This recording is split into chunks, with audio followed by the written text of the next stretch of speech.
Hello friends. बोलते हैं ना, होने को कौन टाल सकता है। जो होने को है वो होकर ही रहेगा।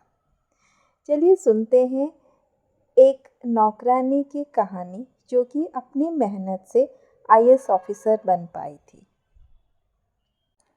एक गांव में तानिया नाम की एक अनाथ लड़की रहती थी। वो दूसरों के घर में खाना बना के अपनी ज़िंदगी काट रही थी, लेकिन उसको पढ़ने का बहुत ही ज़्यादा शौक़ था।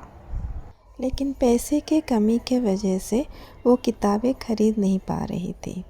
वो एक आईएएस ऑफिसर बनना चाहती थी। उसको ये पता था कि उसकी मालकिन का बेटा भी यूपीएससी एग्ज़ाम के लिए तैयारी कर रहा है। वो सोच रही थी कि उससे बात करके किताबों का कुछ बंदोबस्त कर ले।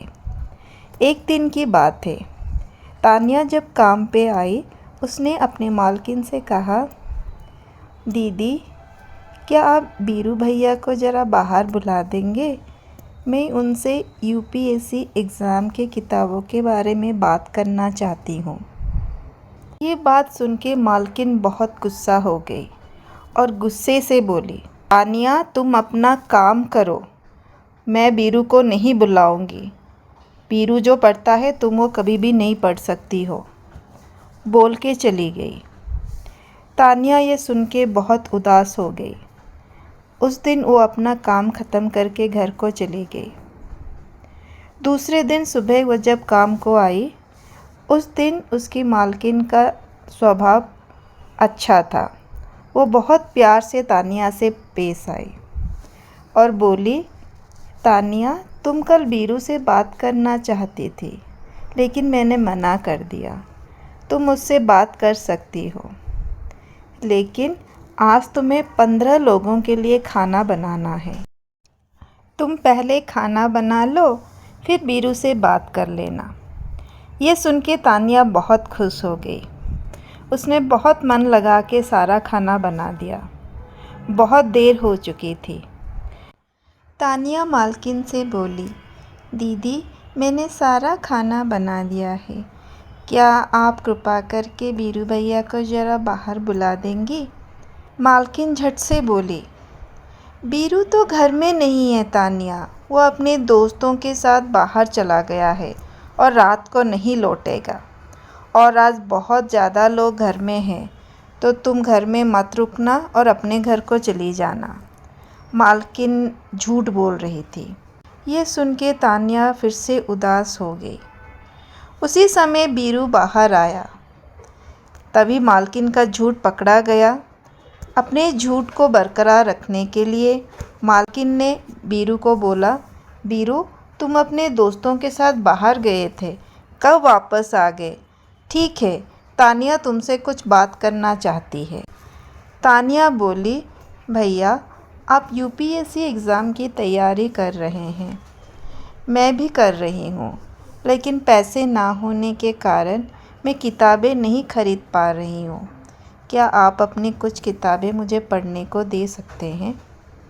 ये सुन के बीरू हंस पड़ा और बोला, यूपीएससी एग्ज़ाम, तुम्हें इसके बारे में कुछ भी पता है? तुम्हारे जैसे लोग इस एग्ज़ाम में बैठ भी नहीं पाएंगे, इसीलिए ये सपना छोड़ दो। ये बोल के वो अपने कमरे में चला गया। ये सुन के तानिया को बहुत बुरा लगा। वो उदास होकर घर को चली गई। रात भर वो रोती रही। उस रात वो सो नहीं पाई।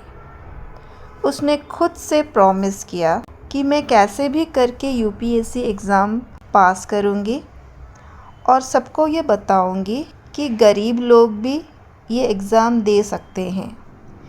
कोई भी एग्ज़ाम देने के लिए उससे पहले आपको अमीरी या गरीबी का एग्ज़ाम देना नहीं पड़ता है, बल्कि आप अपनी खुद की मेहनत से दुनिया में किसी भी एग्ज़ाम में पास कर सकते हो। दूसरे दिन तानिया जब काम को आई, अपने मालकिन से बोली, दीदी, मैं आपके घर के काम भी कर लूँगी, चाहे तो आपकी गाड़ी भी साफ़ कर लूँगी, लेकिन इसके बदले क्या आप मुझे 1000 रुपया ज़्यादा देंगी, जिससे कि मैं कुछ किताबें खरीद सकती हूँ?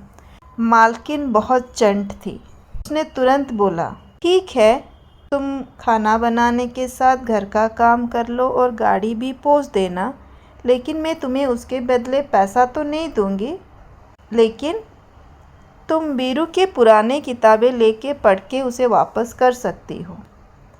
ये सुन के तान्या बहुत खुश हो गई।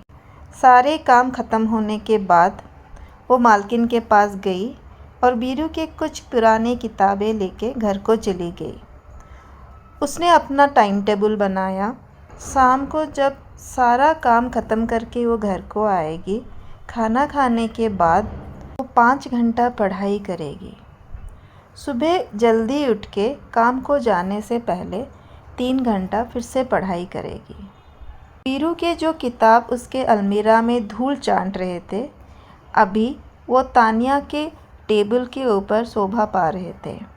वीरू भी अपना रोब दिखाने के लिए तान्या को जल्दी जल्दी किताबें वापस मांगने लगा। इसकी वजह से तान्या को ज़्यादा समय देना पड़ा किताबों को जल्दी ख़त्म करने के लिए। लेकिन तान्या ने हार नहीं माना। वो वीरू को किताबें हर 2 दिन में लौटा रही थी।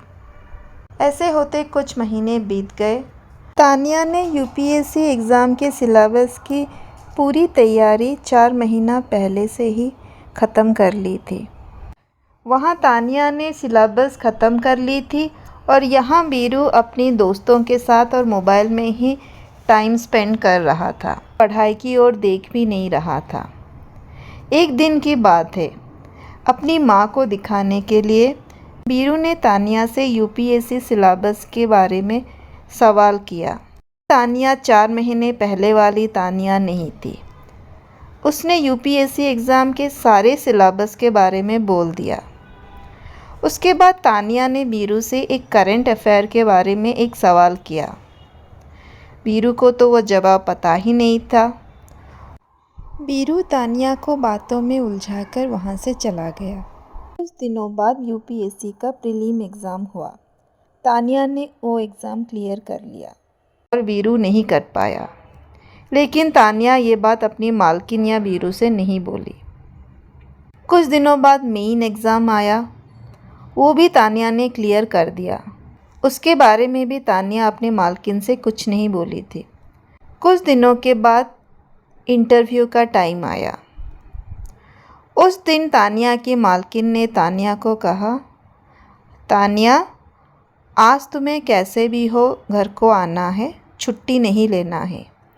अगर तुमने छुट्टी लिया तो मैं तुम्हें काम से निकाल दूँगी। लेकिन इस बार तान्या के इरादे पक्के थे। वो बोली, मैं आज काम को नहीं आ पाऊँगी, और इंटरव्यू देने चली गई। वहाँ तान्या ने इंटरव्यू क्लियर कर दिया और यहाँ उसकी नौकरी चली गई। मालकिन ने एक नई नौकरानी रख लिया था। जब मालकिन और वीरू ने तान्या की सफलता के बारे में टीवी में सुना, तब वो दोनों तान्या के घर के लिए निकल पड़े। पहली बार मालकिन तान्या के घर खुद आई थी। वीरू तान्या से बोला, तान्या, ये कैसे हुआ? तुमने क्या स्ट्रेटेजी अपनाया जो कि तुम पास हो गई? तान्या हंस के बोली, मैंने कुछ स्ट्रैटेजी अपनाया नहीं भैया, सिर्फ मैंने मेहनत किया, पढ़ाई की और सारे सिलेबस टाइम से पहले ख़त्म कर दिया। उसके बाद मुझे रिवीज़न करने के लिए भी टाइम मिल गया और इसी के वजह से ही मैं पास कर पाई। मालकिन अपनी गलती समझ ली और तान्या को गले से लगा दिया और बोला, तान्या, माफ़ कर देना बेटा, मैं समझ नहीं पाई। कोई भी एग्ज़ाम देने के लिए अमीरी या गरीबी नहीं चाहिए तो सिर्फ मेहनत और लगन।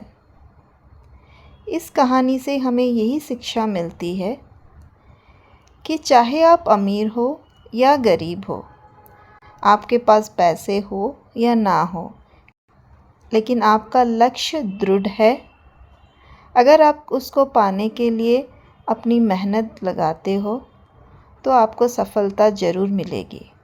फिर मिलती हूँ एक नई कहानी के साथ। Bye bye.